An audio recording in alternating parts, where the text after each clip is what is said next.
ਅੱਛਾ, ਸ਼ੇਖ ਰਸ਼ੀਦ ਆਖਦਾ ਹੈ ਕਿ ਅਗਰ ਬਾਹਰੋਂ ਮੱਝ ਦਾ ਤਾਜ਼ਾ ਦੁੱਧ ਮਿਲ ਜਾਵੇ ਤੇ ਘਰ ਮੱਝ ਬੱਧਣ ਦੀ ਜ਼ਰੂਰਤ ਨਹੀਂ। ਇਹਦੇ ਬਾਰੇ ਕੀ ਮਿਸਾਲ ਹੈ? ਕਿਸ ਵਜ੍ਹਾ ਤੋਂ ਕਹਿੰਦਾ ਹੈ? ਸ਼ਾਦੀ ਨਾ ਕਰਨ ਦੀ ਵਜ੍ਹਾ ਤੋਂ ਜਾਂ ਕੀ ਚੱਕਰ ਹੈ? ਇਹ ਜਿਹੜਾ ਹੈਗਾ ਜੀ ਉਹ ਨਹੀਂ ਪਤਾ ਕੀ ਗੱਲ ਹੈ। ਹੁਣ ਉਹਦੀ ਜਵਾਨ ਕੁੜੀਆਂ ਵਾਂ ਖੀਰ ਖਾ ਰਹੀ ਆ ਤੇ ਪੀ ਰਹੀ ਆ ਤੇ ਉਹਨੇ ਸ਼ਾਦੀ ਨਹੀਂ ਕਰਾਈ ਤੇ ਉਹਦੀਆਂ ਕੁੜੀਆਂ ਕਿੱਥੋਂ ਆ ਗਈਆਂ? ਹਮਸਾਇਆਂ ਦੀ ਆ। ਭਾਈ ਤੁਹਾਨੂੰ ਨਹੀਂ ਪਤਾ ਖੁਸਰੇ ਨਾਲ ਵਿਆਹ ਕਰਾਇਆ ਸੀ ਉਹਨੇ। ਉਹ ਖੁਸਰੇ ਜੋ ਔਲਾਦ ਹੋ ਗਈ, ਚਾਈਨਾ ਦਾ ਖੁਸਰਾ ਵਾ। ਖੁਸਰੇ ਦੀ ਔਲਾਦ ਹੋ ਗਈ। ਸ਼ੇਖ ਰਸ਼ੀਦ ਖੁਦ ਚਾਈਨਾ ਦਾ ਖੁਸਰਾ ਹਾਲਾ ਦੇ ਬੰਦਾ, ਇੰਟਰਨੈਸ਼ਨਲ ਚਾਈਨਾ ਦਾ ਖੁਸਰਾ ਵਾ। 20 ਰੁਪਏ ਦੇਣੇ ਆ ਲੋਕਾਂ ਦੇ, ਪਿੱਟਦੇ ਨੇ ਜੀ। ਉਹ ਬੰਦਾ ਹੁਣ ਕੀ ਕਰੇ, ਭੈਣ ਨੂੰ ਖੁਸਰੇ ਦੀ ਔਲਾਦ ਕੱਢਦੀ ਉਹਨੇ। ਇਮਰਾਨ ਖਾਨ ਦਾ ਵੱਡਾ ਮੁੰਡਾ ਉਹਦਾ ਲੋਂਡਾ ਵਾ। ਇਮਰਾਨ ਖਾਨ ਦਾ ਜਿਹੜਾ ਵੱਡਾ ਮੁੰਡਾ ਨਾ ਸ਼ੇਖ ਰਸ਼ੀਦ ਦਾ ਲੋਂਡਾ ਵਾ, ਉਹ ਲੋਂਡੇ ਬਾਅਦ। ਹਾਂਜੀ, ਇਮਰਾਨ ਖਾਨ ਕੱਲ ਖੋਤੀ ਬੋਲਦੇ ਨਾ ਆ ਰਿਹਾ ਸੀ ਕੱਛਾ ਪਾ ਕੇ। ਤੁਸੀਂ ਹੁਣ ਮੈਨੂੰ ਇੱਕ ਗੱਲ ਦਾ ਸਵਾਲ ਜਵਾਬ ਦਿਓ ਕਿ ਮੀਆਂ ਖਲੀਫਾ ਹੈ ਕਿ ਮੈਂ ਕਹਿੰਦੀ ਹੈ ਕਿ ਮੈਂ ਪਾਕਿਸਤਾਨ ਜਾਨ ਕੁਰਬਾਨ ਕਰ ਦਿੰਦੀ ਹਾਂ, ਤੇ ਇਹਨਾਂ ਕੋ ਪੁੱਛੋ ਕੀ ਰਾਏ ਉਹਨਾਂ ਬਾਰੇ? ਉਹ ਤਾਂ ਮਿਹਰਬਾਨੀ ਕਰੇ, ਕੁਰਬਾਨ ਕਰ ਦਵਾਣਾ ਦਾ ਇੱਕ ਟਰੱਕ ਤੇ ਭੇਜ ਦੇਵੇ ਆ, 7 ਕੇ ਬਾਅਦ ਦਵਾਣੇ ਛਾਟ। ਨਹੀਂ, ਇਹ ਲੋਕ ਕਹਿੰਦੇ ਨੇ ਜਿਹੜੀ ਹੈ ਨਾ ਲਾਲ ਹਵੇਲੀ, ਉਹ ਇੱਕ ਤਵਾਇਫ ਦੀ ਮਲਕੀਅਤ ਸੀ, ਜਦਕਿ ਸ਼ੇਖ ਰਸ਼ੀਦ ਕਹਿੰਦਾ ਹੈ ਕਿ ਉਹ ਮੇਰੀ ਮਾਂ ਦੀ ਮਲਕੀਅਤ ਹੈ।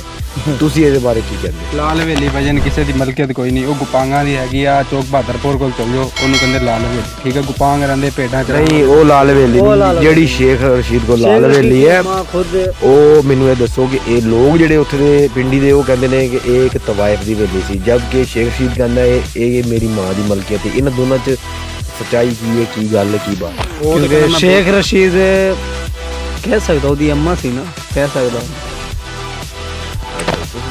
ਅਸੀਂ ਕੀ ਦੱਸੀ ਹੁਣ ਯਾਰ, ਸ਼ੇਖ ਰਸ਼ੀਦ ਨੇ ਸਾਡੇ ਪਤਾ ਨਹੀਂ ਹੈਗਾ ਹੁਣ ਸ਼ੇਖ ਕਹਿੰਦਾ ਰਸ਼ੀਦ ਇਹ ਨੇ ਟ੍ਰੇਨ ਤੋਂ ਪਾਕਿਸਤਾਨ ਦੀ ਡਿੱਗਿਆ। ਇੱਜ਼ਤ ਉਤਾਰ ਦਿੱਤੀ ਹੈਗੀ ਹੈ, ਉਹਦੀ ਆਪ ਦੀ ਉਤਰੀ ਹੋਈ ਹੈ। ਹੁਣ ਉਹਨੂੰ ਬੰਦਾ ਕਵੇ ਤੇ ਕਵੇ ਕੀ? ਉਹ ਭੈਣ ਜਲਸੇ ਵਿੱਚ ਬਹਿ ਕੇ ਲੋਕਾਂ ਕੋ ਆਵਾਮ ਕੋ ਬਰੇਨੀਆਂ ਖਾ ਰਿਹਾ, ਪਿੱਛੇ ਬੋਟੀਆਂ ਲੱਭ ਖਾ ਰਿਹਾ। ਆਵਾਮ ਨੂੰ ਕੀ ਖਵਾਣਾ ਉਹਨੇ? ਕੱਲ ਤੀਕਰ ਮੇਰੇ ਕੋਲ ਸਿਗਟਾਂ ਮੰਗ ਕੇ ਪੀਂਦਾ ਸੀ ਯਾਰ, ਅੱਜ ਸ਼ੇਖ ਰਸ਼ੀਦ ਬਣਿਆ ਫਿਰਦਾ। ਅੱਛਾ, ਮੈਨੂੰ ਇਹ ਦੱਸੋ, ਹੁਣ ਪੈਟਰੋਲ ਜੋ ਮਹਿੰਗਾ ਹੋ ਗਿਆ ਤੇ ਆਪਣੇ ਇਲਾਕੇ ਦੇ ਵਿੱਚ ਤੇ ਪਾਣੀ ਵੀ ਥੋੜਾ ਹੈ, ਤੇ ਹੁਣ ਆਸ ਪਾਣੀ ਦੇਣ ਆਉਂਦਾ ਆਪਣੇ ਮਹੱਲੇਦਾਰ, ਤੇ ਕੀ ਗੱਲ ਉਹ ਕਹਿਣ ਉਸੇ ਰੇਟ ਤੇ ਦੇਗਾ ਜਾਂ ਕੋਈ ਮਸਲਾ ਬਣੇਗਾ?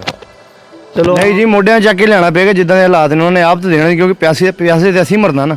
ਉਹਨਾਂ ਦਾ ਕੀ ਕੰਮ, ਉਹਨਾਂ ਨੇ ਤੇ ਵੇਚਣਾ। ਪਾਣੀ ਦੀ ਜ਼ਰੂਰਤ ਨਹੀਂ ਪੈਣੀ, ਵੈਸੇ ਪਾਣੀ ਗਲੀਆਂ 'ਚ ਬਹੁਤ ਨਿਕਲ ਰਿਹਾ ਗਟਰਾਂ ਦੇ ਵਿੱਚੋਂ। ਸ਼ੇਖ ਰਸ਼ੀਦ ਨੂੰ ਪਲਾਟ ਦਿੱਤਾ ਜਾਵੇ, ਪਿਲਾਇਆ ਜਾਵੇ ਨਾ ਹਕੂਮਤ ਨੂੰ, ਉਹੀ ਪਾਣੀ ਪਿਲਾਇਆ ਜਾਵੇ ਜਿਹੜੇ ਗਟਰਾਂ 'ਚ ਨਿਕਲ ਰਿਹਾ ਵਾਰਾ।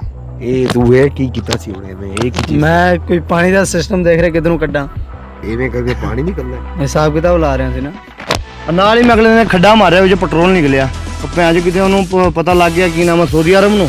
ਉਹਨਾਂ ਨੇ ਇਮਰਾਨ ਖਾਨ ਨਾਲ ਰਾਬਤਾ ਕੀਤਾ, ਜ਼ਮੀਨ ਹੀ ਖੋਲੀ ਮੇਰੇ ਕੋਲ। ਉਹ ਕਿਹੜੀ ਜਗ੍ਹਾ ਤੇ ਸੀ? ਨਾਲ ਹੀ ਮੁਸਵਾ ਟਾਊਨ, ਮੁਸਵਾ ਟਾਊਨ ਦੇ ਬੈਕ ਸਾਈਡ ਤੇ ਉੱਥੋਂ ਪੈਟਰੋਲ ਨਿਕਲ ਆਇਆ? ਪਤੰਗ ਉਡਾਉਂਦੇ ਸੀ, ਉੱਥੋਂ ਪੈਟਰੋਲ ਨਿਕਲਿਆ। ਸਹੀ ਦੱਸ। ਲੈ ਮੈਂ ਕੱਲ ਦੀ ਖਬਰ, ਤੁਹਾਨੂੰ ਪਤਾ ਨਿਊਜ਼ ਤੇ ਚੱਲ ਰਹੀ ਹੈ। ਵੈਸੇ ਤੁਹਾਡੇ ਦੋਨਾਂ ਕੋਲ ਐਡਾ ਵੱਡਾ ਚਰਖਾ ਨਹੀਂ ਹੋਣਾ ਜਿਹਦੇ ਤੇਲ ਲਪੇਟੀ ਜਾ ਸਕੇ। ਰਾਤੀ ਸ਼ਬਾਜ਼ ਸ਼ਰੀਫ, ਮੈਂ ਐਮਰਜੈਂਸੀ ਗਿਆ, ਮੁੰਡੇ ਨੂੰ ਦੋਸਤ ਸੀਗਾ, ਉਹਦੇ ਦਿਲ 'ਚ ਦਰਦ ਹੋ ਗਿਆ, ਐਮਰਜੈਂਸੀ ਗਿਆ ECG ਕਰਵਾਉਣ, ਉੱਥੇ ਸ਼ਬਾਜ਼ ਸ਼ਰੀਫ ਪਿਆ ਹੋਵੇ ਮੁੱਦਾ। ਮੈਂ ਕੀ ਹੋਇਆ? ਕਹਿੰਦਾ ਯਾਰ ਪੌੜੀਆਂ ਡਿੱਗ ਗਿਆ, ਟੀਕਾ ਲਵਾਉਣ ਆਇਆ।